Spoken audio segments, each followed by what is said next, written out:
Okay, this video is a quick DIY for the hinge problem. I messed up mine when I put a screwdriver once and tried to close the trunk and it lifted. That messed up one side, and the other side I put my stuff in the trunk and again lifted the other side. So both of my sides were screwed up. The trunk here was lift up. The only fix that I could find on the net was to replace the hinges, but they're a little bit pricey and hard to find. So I figure I'm gonna give it a try to fix it by bending it back. So this is a quick DIY to take it apart and bend it back in place. So bending is one problem. The second problem is developing a lot of slack. So there are these bolts in here that I hammered down, so it removed any slack. And right now it's nice and straight and flush on both sides. Let me just...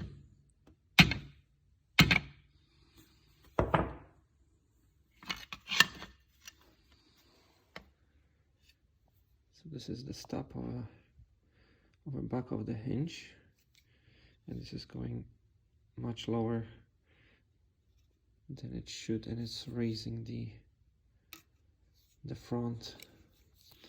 So if we measure this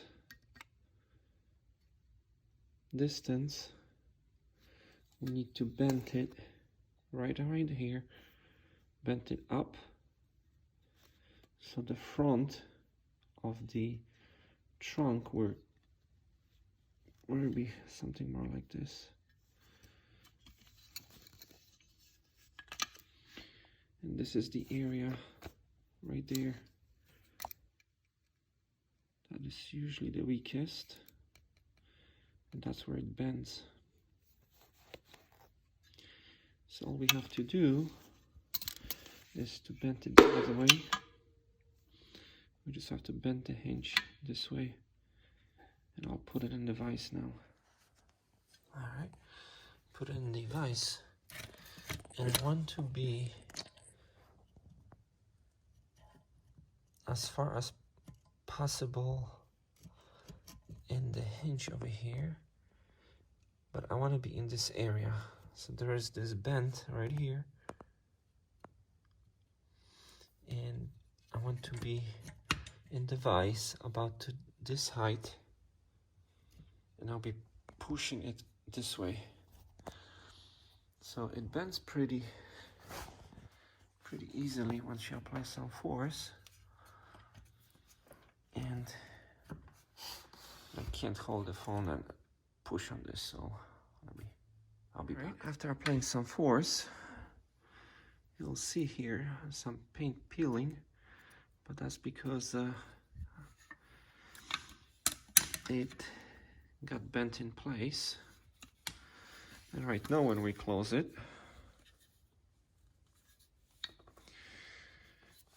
you see the difference is now this is lifted about a quarter. So this is how it was before. And as you see, this is bented upwards. So the couple of things that were bad with this hinge was, one, there was a play in these rivets, these bolts. So the play was just going back and forth. Hammering these down on the vise, and I hammered them on both sides, will remove the play from the hinge. So the hinge, it's not moving around. Right now it's very sturdy, it's very stiff, but that's good. We want it to be stiff and not have too much of a play. So my issue was that I overload the trunk and try to close it, and it probably bent the hinge over here a little bit. So instead of buying a new hinge, I just bent it the other way to put it back in place. And if you overbend it, there is a stop over here, so you can't bend it too much, because as you're closing the trunk, it's gonna hit this stop right there, and it's not going to allow the trunk to go in, and that's where the latch is going to close it. So it should be flush with the fenders right now. And I think the most common thing is that people would overload their trunk, leave something in the fender well. Once I left the screwdriver also on the side of the fender, close the trunk when I realized the trunk is lifted up. And over the years, I didn't care about this, but every time I washed the car or I waxed it, it bothered me to a point that I needed to address. So I think that the 2 points is, if you don't do anything about these hinges over time, they will create a slack, a play.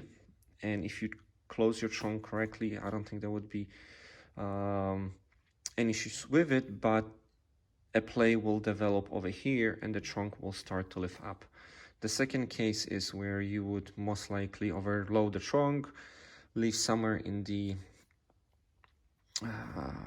closing area where you have the rubber gasket, where the trunk will just lift up and close, and these things would either bend in the weakest point, which is here, and I just bent it back, but that's not enough, because that area, by bending it back and forth, is weak right now. So there's a small bevel over here, as you see, on each side. So what you need to do is hit a hammer a little bit more, so this is pushed down. So I'm gonna take the hammer and hit it right along this edge, just to strengthen it, because this area right there, it's weakened because it was twisted once. I twisted it again, and I don't think it needs an extra weld or anything, but I'll just bang it around this well just to bend it, strengthen it a little bit, and that should do the trick.